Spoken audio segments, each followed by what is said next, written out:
This whole lady shows up claiming she had booked my cabin for 100 guests. I'm sitting there with my morning coffee when she storms up, sporting that classic talk to the manager haircut, and boldly declares that my private property in Colorado now belonged to her for the entire day. According to her, 100 people were coming whether I liked it or not. She carried herself with this smug certainty, like she'd already won some battle I didn't even know we were fighting. But here's the thing, she didn't know me. I don't roll over for bullies. That evening, I made a move that completely flipped the situation. What happened next? Let's just say karma showed up right on time. But let me rewind for a moment so you understand how this whole disaster even started. Honestly, if someone had told me this story before it happened, I'd have laughed and assumed they were making it up. My name's Jim. I live in what I thought was a peaceful little mountain town in Colorado. A couple years ago, I inherited a cabin from my grandparents. It's nothing extravagant, just a warm,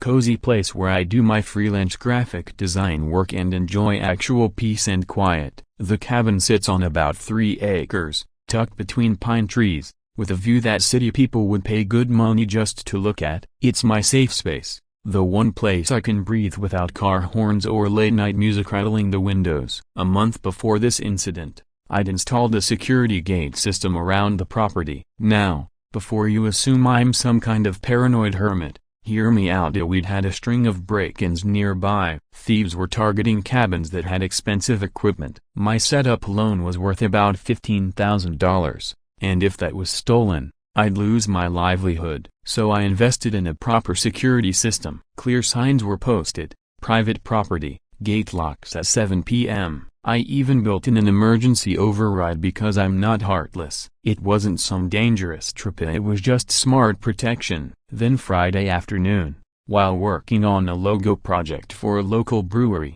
my phone buzzes. Normally I ignore unknown numbers, but for some reason I answered. This sharp, no-nonsense voice cuts straight in. No greeting, no small talk. Jim Torres, this is Melissa Hawthorne, HOA President. Your cabin has been reserved tomorrow from 2 p.m. to 10 p.m. for our community appreciation event. I just sat there staring at my computer screen, trying to process what I'd heard. Reserved? My house isn't a rental hall, I politely told her. Ma'am, this is private property. I never agreed to host anything here. But she bulldozed right over me. The 1985 covenant grants community access during large gatherings. We already have 100 confirmed attendees and collected $85 per person. Don't try to back out now. Then she hung up on me, just like that, like I was a telemarketer interrupting her dinner. I'm still trying to wrap my head around it when headlights sweep across my driveway. A white Honda CR-V pulls up, covered in bumper stickers and one of those stick figure family decals. Out steps Melissa herself, a mid-40s, hair styled to perfection, binder in hand like she's ready to conduct an IRS audit. Without even saying hello, she thrusts this binder at me. Inside are laminated pages of a decades-old covenant, highlighted like a freshman's textbook. She taps her nail on one section. 3.2 BA Community Recreational Access during large gatherings. I skimmed the wording, but it was so vague it could mean anything. This says may be considered, not automatically granted. I pointed out. Besides, I'm pretty sure my cabin isn't even within your HOA's boundary. Melissa waved me off with a smug little flick of her hand. Legal technicalities. I have 100 guests and their money. Do you really want that lawsuit? And that's when my neighbor Michael arrived. Thankfully, perfect timing. He's a retired lawyer who lives half a mile away and has become a good friend. One glance at her binder and he chuckled. Not mean, just that "are you kidding me" kind of laugh. Ma'am, he said in his lawyer voice, I've reviewed all property records for this area. This cabin is not under HOA jurisdiction, and that covenant doesn't apply here at all. Melissa's face flushed bright red, but instead of backing down, she narrowed her eyes like she was plotting her next move. We'll see about that, she snapped, then stormed back to her SUV and drove off. Michael gave me a serious look. Jim, be careful. People like her don't quit easily. Later that evening, my phone rang again. This time it was Linda, another neighbor, a sweet woman in her late 50s. She spoke in a hushed tone, like she was afraid of being overheard. Jim, you need to watch out tomorrow. Melissa's been advertising some Maine mountain resort experience at your cabin. She's been collecting $85 per persona. She's already pulled in $8,500. My jaw practically hit the floor. $8.5 grand for my simple little cabin, a 1-bathroom, a half-working coffee machine, and 0 luxury amenities. I couldn't believe it. Linda's voice dropped even lower, trembling with unease. She has ways of making people do whatever she wants. Maybe broken bar, maybe just let her have this one. The fear in her tone made me wonder what leverage Melissa had on her. Linda, what does she have on you? I asked, but all she whispered was, I can't talk about it, just a broken bar. Please be careful, Jim. After hanging up with Linda, I immediately called Michael to tell him about the money situation. He listened quietly, then gave me advice that looking back probably saved me. Here's your move, he said. Let them come. Document everything, every lie, every broken promise, record it all. When people see your simple cabin against the luxury resort she promised, the fraud will expose itself. Then we press charges, and the legal system takes care of her. It sounded foolproof. I'd collect evidence, reveal her lies, and let reality do the teaching. Seemed simple enough. What could possibly go wrong? Famous last words. That night, I prepared like a soldier for battle, setting up my phone for recording, reviewing my Gates manual, and readying myself to expose what I thought was just a small-time scam. In my head, the day would play out smoothly. Guests arrive, realize my cabin doesn't match Melissa's promises, demand refunds, storm off. She'd face humiliation, I'd file a fraud report, and life would return to normal. Honestly, I even felt a little pity for her. Risking $8,500 of other people's money felt more like desperation than malicious intent. But I was wrong, so wrong, because when Saturday came, it wasn't a handful of visitors, it was a full-blown invasion. Convoys of charter buses and caravans of cars swarmed my driveway, loaded with families expecting a luxury mountain resort getaway. We're talking actual charter buses with banners advertising a mountain resort experience. Behind them, 15 or so cars rolled in, stuffed with families who had clearly packed for a glamorous weekend escape. From my kitchen window, coffee in hand, I filmed everything, barely holding back laughter at the absurdity. Guests were unloading expensive camp chairs, designer coolers worth more than my grocery bill, kids in fresh out-of-store hiking gear with tags still dangling. One older couple wandered around looking for a check-in desk, as if my cabin had a lobby. One dad even hauled out a portable speaker system, apparently expecting the live music Melissa had promised. I thought, okay, this will be awkward once reality hits. But then Melissa arrived, and this is where things took a turn. She pulled up in her SUV and stepped out in full-blown damage control mode. The woman actually had a megaphone like she was about to coach a football team. With complete confidence, she rallied the crowd. Welcome to your authentic Colorado mountain adventure. Today we're featuring rustic luxury. It's cutting edge, it's trendy. I nearly spit out my coffee. She was spinning total nonsense with the charisma of a seasoned performer. A mom asked where the spa was, the one she'd seen advertised online. Without flinching, Melissa replied, "We're offering nature therapy spa treatments and more exclusive than standard facilities." Another guest asked about catered lunch. Melissa didn't blink. It's family-style community catering, authentic, shareable, Instagram-worthy. From my window, I couldn't believe what I was seeing. She wasn't panicking or backpedaling as she was doubling down. She was gaslighting these people into thinking they were the problem for expecting what they paid for. For hours, I kept recording. Kids asked where the pool was. Parents searched for the luxury restrooms. Seniors looked for the indoor seating Melissa had promised. And you ate a broken bar. Most of them stayed. Why? Sunk cost fallacy, group pressure, and Melissa's silver tongue. She convinced them their disappointment meant they weren't sophisticated enough to appreciate authentic mountain culture. It was a masterclass in manipulation.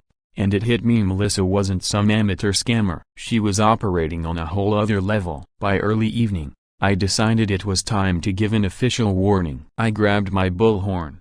Yes, I own one for emergencies, and stepped onto the porch. Attention everyone. Security gate locks at 7 p.m. sharp for property protection. Anyone wishing to leave must do so now. I repeat, a gate locks in 30 minutes. This, I thought, would be the moment reality slapped them awake. Wrong. Melissa instantly snatched her megaphone and countered. Ignore him. We have legal community access until 10 p.m. I am the HOA president, and I have full authority here. Don't let property owners intimidate community members. And the crowd of Broken Bar believed her. They trusted the woman who had lied to them all day over the actual owner of the property. The psychology was both fascinating and terrifying. By nightfall, I stood at my gate's control panel while 100 people partied across my lawn like it was theirs. Melissa was in her element, parading around like she was hosting a charity gala. She told guests they were part of something special,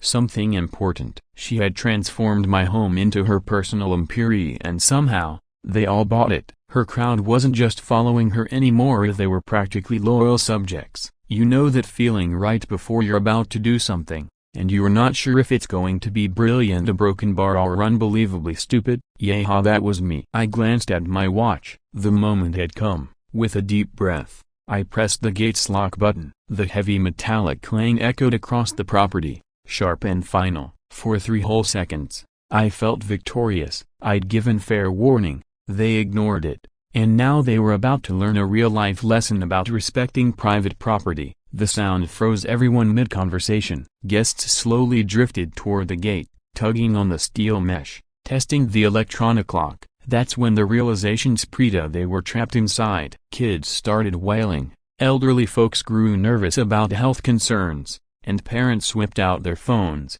filming and demanding answers.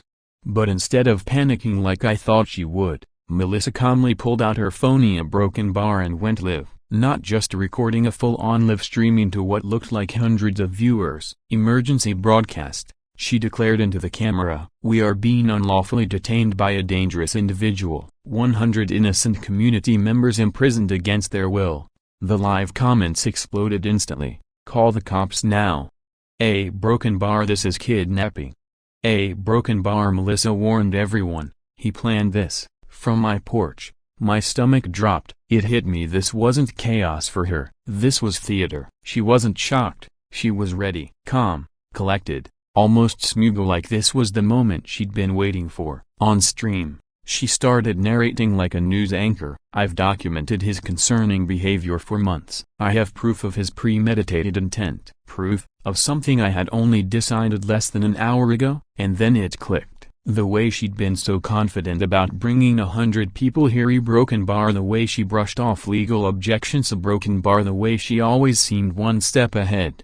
This wasn't desperation, it was strategy. Her stream count was skyrocketing. A 500 A Broken Bar, 800 A Broken Bar, over 1,000 live viewers watching my nightmare play out. And the comments were brutal. Lock him up, unstable property owner. Thank God Melissa is protecting people. Meanwhile, the people stuck on my land were turning on each other. Some blamed me for locking them in. Others turned on Melissa, furious over the lies. Where's the luxury resort you promised? One dad shouted while she kept streaming. My kids are terrified, and there's nowhere even to sit down. Another mom demanded her $85 back immediately. But Melissa just spun it again. This dangerous man sabotaged our legitimate community event. I'm doing everything I can to protect you. Then I saw flashing lights up the road. Police. My pulse spiked so hard I thought my chest might burst. Officer Davis stepped out of his cruiser, instantly swarmed by a mob of guests shouting conflicting stories. Half screamed that I had kidnapped them. The other half claimed Melissa had conned them. It was chaos of voices overlapping, kids crying, Melissa's live stream still broadcasting the circus. I tried to move toward him to explain, but Melissa beat me to it. She shoved a thick folder into his hands like she'd been waiting all along for this exact moment. Officer, she said in a cool, perfectly controlled tone, I have extensive documentation of this man's threatening behavior over several months. Clear evidence of premeditation. My blood ran cold. Evidence of something I had barely planned an hour ago? Unless a Broken Bar, she'd been counting on this. Maybe she had orchestrated everything so that I'd react exactly the way I just had. And now, Officer Dave Isa, the no-nonsense type who looked like he'd seen everything, was standing there, overwhelmed by 100 angry voices, Melissa's performance, and her binder full of evidence. and I had a sinking feeling this was about to go very, very badly for me. She even knew my name, dropping it with practiced precision. I have comprehensive documentation of Mr. Torres's threatening behavior over the course of several months, she told the officer, presenting her binder like it was a holy relic. I'll admit it was impressive. Inside were screenshots of my old social media posts criticizing HOA overreach, carefully cut and twisted to make me look like some kind of anti-government radical. There were photos of me installing my security system, but she labeled them as evidence of trap construction. Even private text messages between Michael and me about HOA disputes were framed as proof of a sinister plot, when in reality we were simply discussing legal options. She even built a timeline of my so-called escalating behavior, complete with dates and supposed witness statements. Standing there watching Officer Davis flip through the pages, I'll confess if I didn't know the truth, I might have thought I was looking at evidence of a truly dangerous man. She had twisted my ordinary homeowner frustrations into the psychological profile of a criminal. Officer, I said, forcing myself to remain calm, I have recordings of Miss Hawthorne defrauding these people. She collected $8,500 for a luxury resort that doesn't exist. I pulled out my phone and played the audio of Melissa promising spas, catered meals, and high-end amenities that my humble cabin clearly didn't have. But she was ready, loud enough for her live stream audience to hear. She shot back, "That recording is taken completely out of context. I specifically said this was a rustic mountain experience." Mr. Torres is manipulating evidence to distract from his premeditated attack on our community. And then Officer Davis dropped the first bombshell. He had been quietly checking property records on his tablet the entire time. Looking up, he said with a frown, "Miss Hawthorne, according to county documents, this cabin isn't within HOA boundaries. You never had authority to reserve it for community use." For just a flicker of a moment, I saw something flash across Melissa's face. Not fear, something sharper, a calculation. Adjusting her game plan in real time. "That's irrelevant, officer," she snapped. "He imprisoned 100 innocent people after luring them here under false pretenses." I almost laughed. "False pretenses? You're the one who lured them here." The crowd was splitting in two. About 60% still sided with Melissa, pointing at her binder, muttering about how I trapped them and planned this all along. But the other 40% had reached their breaking point. "He lied to us." One father shouted at Melissa, "Where's our money? This isn't what we paid for." Another yelled. Parents were especially furious if their kids were frightened. There was nowhere comfortable to sit, and one elderly man was struggling to breathe because his medication was locked in his car. The situation was starting to feel less like a scam and more like a humanitarian crisis. And in that moment, I actually felt awful regardless of who was truly to blame. That's when Linda arrived. Her eyes were red, like she'd been crying. Officer Davis asked her to make a statement as a neighbor who knew us both. I thought, finally someone who could clear my name. But when she spoke, her voice shook. "Jim has expressed frustration with community activities. He's mentioned being upset with the HOA before." I stared at her in disbelief. "Linda, that's completely out of context. I've complained, sure, but never threatened anything." She wouldn't even look at me. And it was obvious her fear wasn't of me. It was of something else entirely. Then came the next blow. Channel 7 News rolled up, meaning someone had tipped them off before this all even began. Their reporter immediately zeroed in on Melissa, who slipped into a perfectly polished media persona. "This dangerous individual has been posting threatening messages about our community organization for months," she told the camera. "Thank goodness I kept records. I was prepared to protect these families." Her live stream viewership passed 2,000. The video was being shared, tagged, debated across platforms. Half the comments were calling for my arrest. The other half were starting to connect the dots. Where's the luxury resort she promised? A broken bar. That cabin looks like a shack for $85 a head. Then came the breaking point. Officer Davis turned to me, stern and no nonsense. "Mr. Torres, you need to open the gate immediately. If you don't, I'll have no choice but to arrest you for unlawful imprisonment." My chest tightened. I wanted to argue about property rights, about the warnings I gave, about the fact these people never should have been here in the first place. A broken bar. But I could see this situation slipping further and further out of my control. Technically, they were trespassing after being told to leave. But when I looked at those frightened kids and exhausted seniors who only wanted to go home, I knew none of that mattered anymore. "Fine," I muttered. With a few taps on my phone, I triggered the emergency override on the gate. The metal groaned as it unlocked and swung open, not with triumph this time, but with the heavy sound of defeat. The response was instant chaos. About half the group rushed straight to their cars, packing up coolers, children, and gear before peeling out as fast as possible. But the others, the angrier ones who had lost their money, stayed behind. And now their fury wasn't aimed at me alone. They surrounded Melissa, demanding to know where the luxury services were, where their catered meals had gone, and why their resort package looked more like a budget camping trip. Some demanded refunds on the spot, others threatened lawsuits. Her scheme was unraveling in real time, broadcast to thousands of viewers on her live stream. Officer Davis moved methodically, taking statements from every guests, neighbors, me, and Melissa. He looked caught between whether this was fraud, unlawful imprisonment, or both. "Miss Hawthorne," he said firmly, "these fraud allegations need to be addressed. Several people are saying you misrepresented this event." Melissa tried to hold the reins. "This is harassment, officer. I'm the victim here. That man staged this whole thing to humiliate me and discredit our community." But even as she protested, I could see the cracks in her confidence. Her eyes darted, her tone sharpened as she was calculating, shifting her strategy like a chess player mid-game. When Officer Davis stepped away to make calls about possible charges, Melissa turned and fixed me with a look that made my stomach clench. It wasn't fear.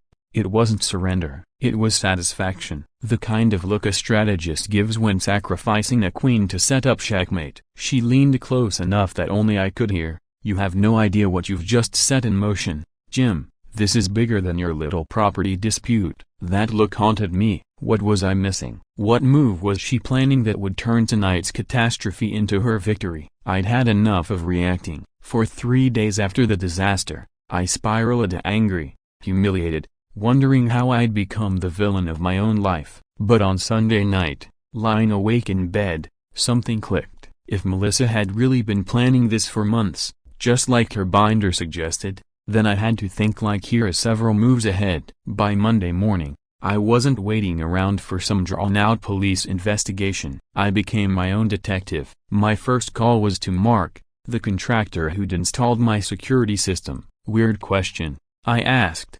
"Do you remember exactly why I had you put in the gate?" He laughed. "Of course. You told me it was for equipment security after those break-ins. You wanted manual controls so delivery trucks could get in. I've still got the work order if you need it. Says right here, property security system for theft prevention. Nothing about trapping people." That work order became evidence file number 1. Next, I dug through public HOA records and that was an eye-opener. Over $15,000 in miscellaneous expenses logged in the past year, with no receipts and no supporting paperwork. But the real breakthrough came when I started talking to other neighbors. Mrs. Patterson, a retired teacher 2 streets over, knew exactly what I was asking about. "Oh, sweetheart," she sighed. "Melissa drove the Johnson family away last year with the same routine. Fake violations, harassment campaigns, endless pressure until they finally broke and sold their house." I remembered the Johnsons. Nice couple,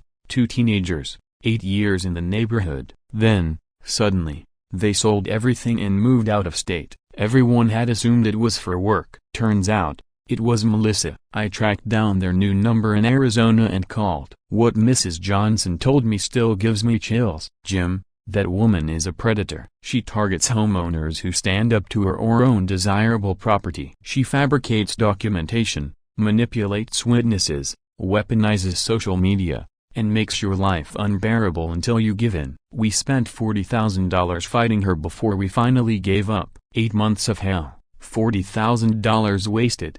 They had spent $40,000 battling fabricated charges, only to lose their home in the end. Up until then, I'd thought Melissa was just a reckless woman drowning in gambling debts. On Tuesday evening, Michael came over to help me organize everything I'd uncovered. That's when the bigger picture began to emerge. With his legal research access, he found records of nearly identical cases in 3 other Colorado neighborhoods over the past 5 years. It was the same strategy every time. Melissa joins an HOA board, gets her hands on the finances, then singles out homeowners she sees as threats or targets. The Martinez family in Golden was driven out after a year and a half of bogus code violations. A widow in Arvada endured a harassment campaign over maintenance issues that never existed. Each case followed the same formula: manufactured documentation, rehearsed witnesses, pressure from neighbors, and, in the end, people caving in and selling their homes. Michael looked over the piles of files spread across my kitchen table. "She's not just a con artist, Jim," he said grimly. "She's like a serial killer, except instead of bodies, what's left behind are broken families and ruined neighborhoods. And somehow, she's kept this going for years." That's when it hit us. The $8,500 pulled from the fake resort event wasn't the real scam. It was bait, a trigger to get me to react in a way that fit her larger plan. But what exactly was that plan? And why me? My cabin wasn't worth a fortune. I wasn't politically involved. I'd barely dealt with the HOA. The next morning, Linda called. Her voice was shaky but firm, like she'd finally reached a breaking point. "Jim, can you meet me at the coffee shop on Main Street? I need to tell you some things, but not over the phone." When we met, she looked exhausted, hands trembling as she stirred her coffee, eyes darting toward the door as if Melissa might burst in at any second.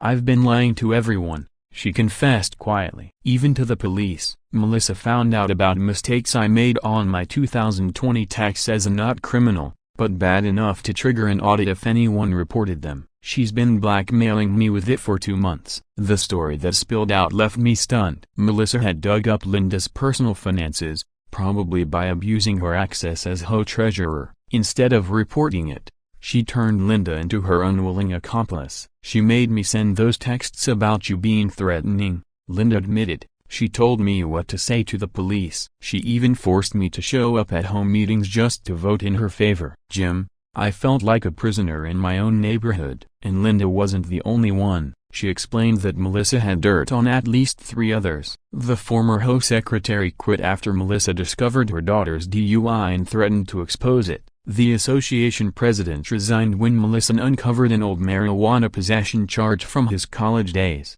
That was her weapon of choice, collecting secrets and using them as shackles. On Thursday afternoon, I got a call back from Mrs. Johnson in Arizona. Her voice was low and urgent. "Jim, I've been thinking about what we discussed. There's more you need to know." When we were fighting Melissa, we hired a private investigator. What he uncovered was terrifying. She's done this in at least 5 other communities in Colorado and Wyoming. Every time, it's the same: you join the HOA, seize financial control, target property owners, drive them out. We think she's tied to a property development scheme, but we never had enough proof. That phrase, property development scheme, stuck in my head. Suddenly, my cabin wasn't the focus, it was the land beneath it. 3 acres of mountain property with highway access and water rights, on the open market, probably worth $500,000 for development. What if she didn't care about me at all? What if every movie of the fake resort, the staged evidence, the harassment was just part of a larger strategy to force me off my land so someone else could snatch it up cheap? By Friday, Michael called again with something that tied it all together. "Jim, you won't believe this. I found court documents from Melissa's bankruptcy 3 years ago. She owes money to serious lenders, and not just casinos, private creditors, people you don't want to owe. She's desperate for a major payout." But the most disturbing part? One of her creditors was a shell company linked to a development firm that had been quietly buying mountain land in this region. Shell companies, land grabs, forced sales. It all started to click. Melissa wasn't just drowning in debt, she was connected to people with the means and motive to take over valuable land by force, manipulation, and intimidation.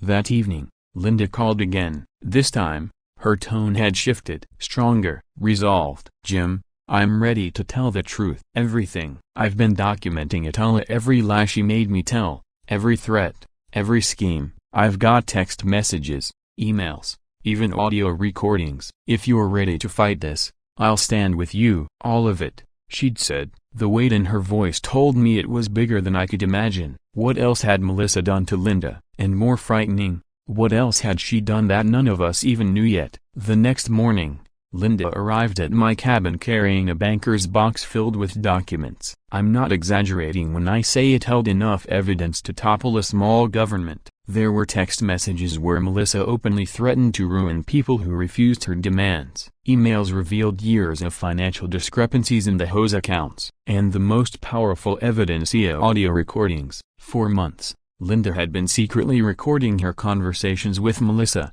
capturing every threat, every manipulation, every piece of blackmail. She told me she started recording after Melissa threatened to sabotage her granddaughter's college application, claiming she had contacts at admissions who could ruin their reputation. "That's when I realized," Linda said with shaking hands, "she's not just desperate, she's evil." The recordings were chilling. In one, Melissa boasted about how easily she could sway public opinion by planting the right rumors in the right ears. In another, she instructed someone on filing fake noise complaints to push out a neighbor. But the most disturbing was a conversation with a man whose voice we didn't recognize. "The Torres property is perfect," Melissa said. "Isolated enough that nobody will ask questions, valuable enough to make it worthwhile, and he's antisocial enough that the community won't defend him when we make our move." Make their move. What move? And who was this man? Linda and I organized the evidence into a timeline,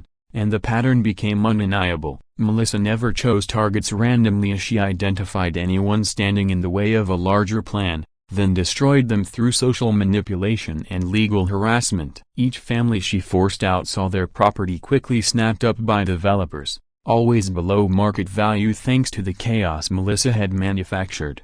Then came a call that shifted everything. Mr. Johnson, now living in Arizona, told me he'd spoken with a reporter from the Denver Post who was investigating property development fraud across Colorado. The reporter immediately recognized Melissa's tactics. According to her, at least 7 families across 3 counties had been forced out the same way, and all their homes ended up in the hands of companies tied to the same development group. Her name was Sarah Walker, and when I called her, she already knew my story. "Mr. Torres," she said, "you've stumbled into something far bigger than an HOA dispute." Melissa is what we call a clearing agent. Her job is to create conflict and drive down property values so developers can swoop in. The people behind her have made millions. That evening, Sarah met with Linda and me to review the evidence. When she saw the recordings and documents, her eyes lit up. "This is exactly what we've needed," she said. "Real proof of coordination between Melissa and her backers. We always suspected this network existed, but we never had someone brave enough to record everything." Linda cried, not from fear, but relief. "I thought I was the only one." She made me feel like I deserved it, like I was to blame for everything. The following morning, Sarah called again, this time with explosive news. The male voice on the recordings had been identified as David Kane. He was tied to multiple shell companies buying mountain properties across Colorado and had connections to organized crime figures specializing in fraud and intimidation. Suddenly, this wasn't just about money. It was dangerous. That afternoon, Officer Davis asked me to come to the station. My heart pounded, thinking I was about to be charged again. Instead, I walked into a room where Sarah sat beside a table full of Linda's evidence. Officer Davis looked at me and said, "Mr. Torres, based on this new evidence, all potential charges against you are dropped. More importantly, a federal investigation is being opened into Melissa Hawthorne and her associates for conspiracy, fraud, and racketeering." I was stunned. What had started as a dispute over my property had escalated into a federal case involving organized crime. The following days blurred into endless interviews and meetings with investigators. Linda proved remarkable through it all, courageous, methodical, determined to ensure Melissa could never hurt another family again. It became clear that the so-called resort event wasn't just a ploy to steal $8,500 or set me up. It was meant to establish a pattern of community disruption that could be used as justification to force me out and devalue my land, making it ripe for Melissa's partners. Word of the federal case spread quickly. Families who had been silent began stepping forward, telling their own stories of Melissa's intimidation. At least 15 households admitted they'd been manipulated, blackmailed, or threatened by her over the years. For the first time, people realized they weren't alone and they were ready to fight back. At an emergency home meeting, the largest turnout in the neighborhood's history, Linda stood before 150 residents and told her story, everything from the tax blackmail to the threats and forced lies. When she finished, the room was silent. Then, an elderly man rose to his feet and began clapping. Soon, the entire crowd joined, giving her a standing ovation that lasted minutes. Then Melissa herself walked in, clipboard in hand, expecting to intimidate as always. But this time, the community stood against her. One by one, families spoke up, sharing their own experiences of her abuse. The vote to remove her as HOA president was unanimous, 147-0. Linda was chosen as interim president, tasked with working alongside federal investigators. As agents escorted Melissa out, she turned to me, her face twisted with fury. "You have no idea what you've unleashed, Jim. This is bigger than you think, and it's not over." Her words haunted me. What did she mean? If Melissa wasn't the true mastermind, then who was? Within days, federal agents raided her home, office, and storage unit. The FBI called it one of the most sophisticated property fraud networks in the Rocky Mountain region. They uncovered files on over 30 families, millions of dollars in manipulated sales, and direct communications with David Kane's development group. But the most shocking discovery came from her computer. Melissa's real plan for my land wasn't simply to force me out. My 3 acres were to serve as the anchor for a massive resort project, luxury condos, shopping centers, even a casino. My cabin, my sanctuary, was marked to be bulldozed for a parking lot. The prosecutor explained that if Melissa had succeeded, our entire community would have been transformed into a tourist hub, pricing out lifelong residents within a few years. The charges against her were devastating: a fraud, racketeering, extortion, falsifying records. And yet, her final words kept echoing, "This is bigger than you think, and it's not over." Melissa's charges went far beyond fraud. The prosecutor revealed that she wasn't acting alone with David Kane. She was tied into a vast network that included corrupt city officials, compromised real estate agents, and even judges who had been quietly siding with the developers in suspicious rulings. She was more than a manipulator. She was a social engineer, skilled at manufacturing conflicts that justified forced sales and rezoning decisions. Linda's bravery in speaking out opened the floodgates. More families came forward with evidence and testimony. The Johnsons returned from Arizona to recount their ordeal. The Martinez family brought boxes of records from Golden. Mrs. Thompson's daughter presented proof of how her elderly mother was emotionally coerced into giving up her home for a fraction of its worth. Every story followed the same formula. Melissa chose a target, fabricated community issues, then partnered with her criminal allies to snap up undervalued properties for development. My civil case against Melissa and her co-conspirators wrapped up quickly. The settlement included $150,000 for damage as a defamation, emotional distress, and attempted fraud. But the most important part was the compensation fund for victims. Families like the Johnsons could recover their legal expenses. Mrs. Thompson got support for her mother's care, and others who had been harmed received help. Developers were ordered to return several properties to their original owners at fair value, and all future projects in our area were frozen until the community approved them. The story gained widespread media attention. Sarah Walker's investigative series for the Denver Post won a state award and was later picked up nationwide. Our little mountain neighborhood became a national symbol of ordinary people defeating organized corruption.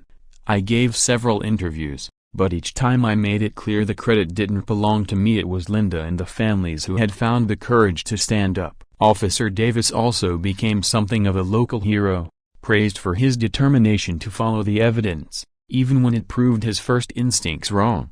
When we spoke later, he admitted, "That first night, I thought you were just a frustrated homeowner who lost control. It took real detective work to uncover that you were actually being targeted by a sophisticated criminal ring." This case completely changed how I view community conflicts. The trial itself was brief. Melissa's lawyers quickly realized there was no defense. Too many credible witnesses, Too many solid records, too much undeniable proof. To avoid an even harsher outcome, Melissa pled guilty, but she still received 6 years in federal prison, plus supervised release and lifetime restitution obligations. Kane and his associates drew even heavier sentences due to their links with organized crime. During sentencing, the judge delivered a sharp rebuke. These defendants dismantled families and communities for their own profit, showing no regard for the dignity or rights of the people they victimized.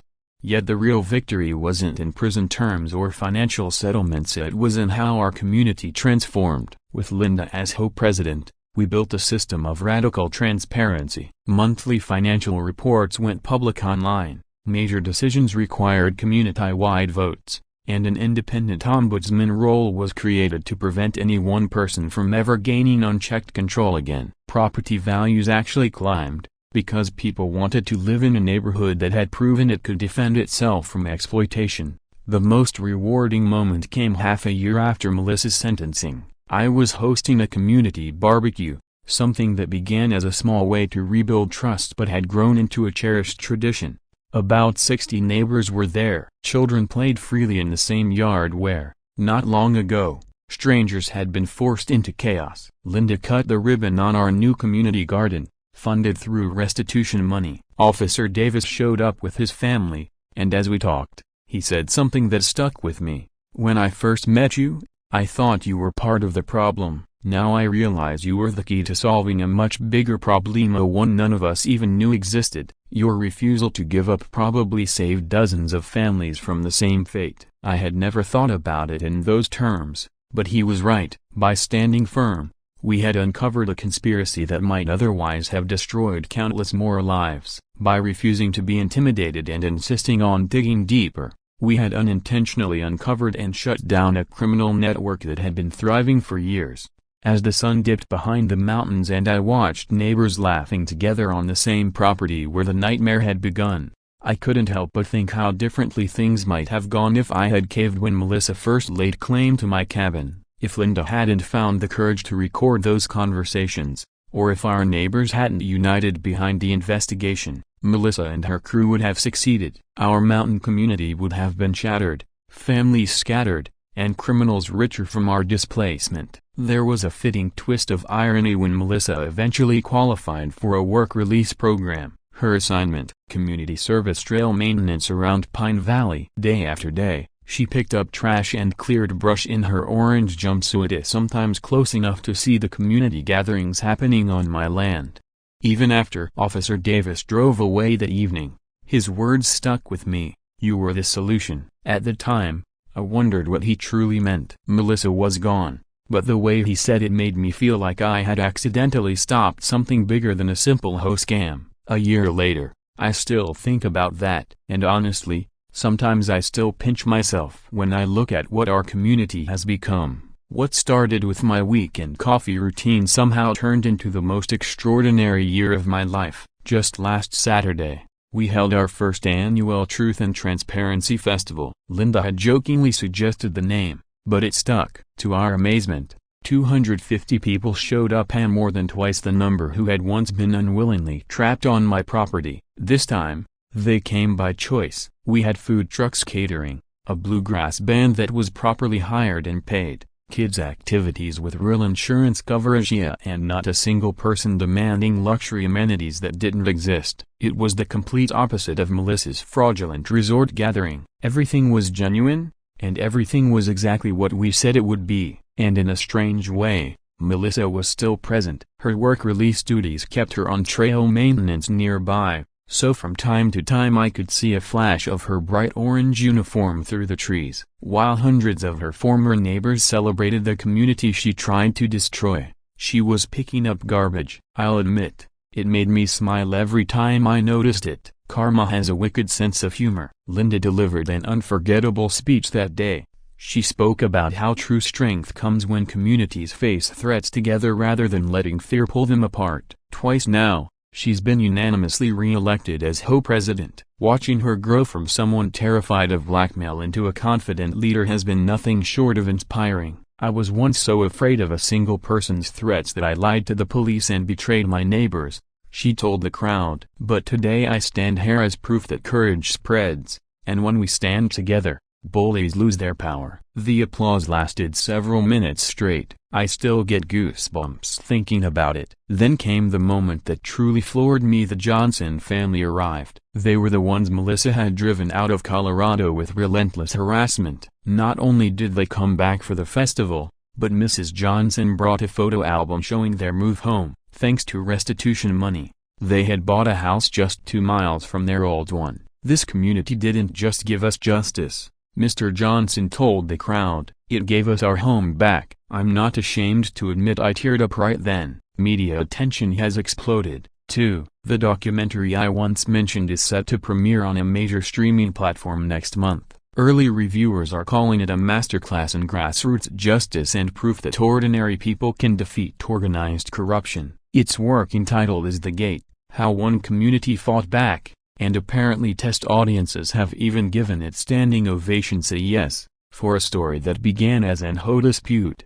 Sarah Walker, the journalist who helped reveal the conspiracy, told me that universities are already planning to use the film in courses on community organizing and criminal justice. The financial impact has been just as huge. The restitution fund set up after the case has distributed over $2.5 million so far, supporting families who were nearly destroyed by Melissa and her partners. Over $2.5 million has been distributed to victims across 4 states. Families have been able to recover legal expenses, repurchase properties that were stolen from them, and rebuild their lives. From my own settlement at $150,000 I used most of it to start a legal defense fund for other neighborhoods facing the same type of harassment. Michael runs it pro bono, and already 18 families in nearby areas have successfully fought back against HOA scams and property fraud schemes. There's something incredibly satisfying about knowing Melissa's stolen money is now fueling efforts to stop people like her from ever succeeding again.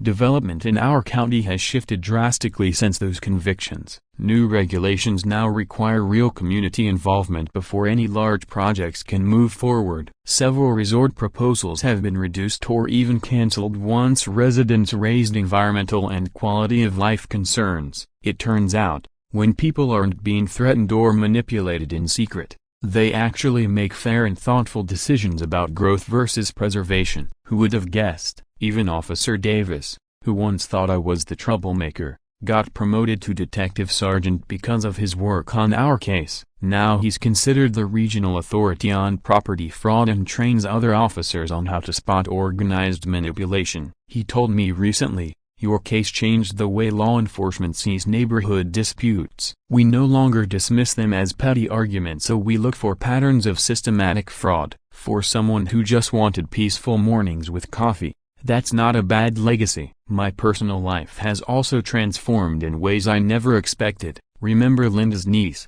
Sarah? She moved here from Michigan because she wanted to live in a community where neighbors truly look out for each other. We've been dating for 6 months now, and it feels amazing to share my life with someone who understands how meaningful this entire journey has been. She even helped organize our festival, and seeing her work alongside Linda and the others made me realize how much I've grown, too. A year ago, I was a loner who just wanted solitude. Now I'm hosting monthly cookouts, running a defense fund, and watching documentaries about community activism that were inspired by my story.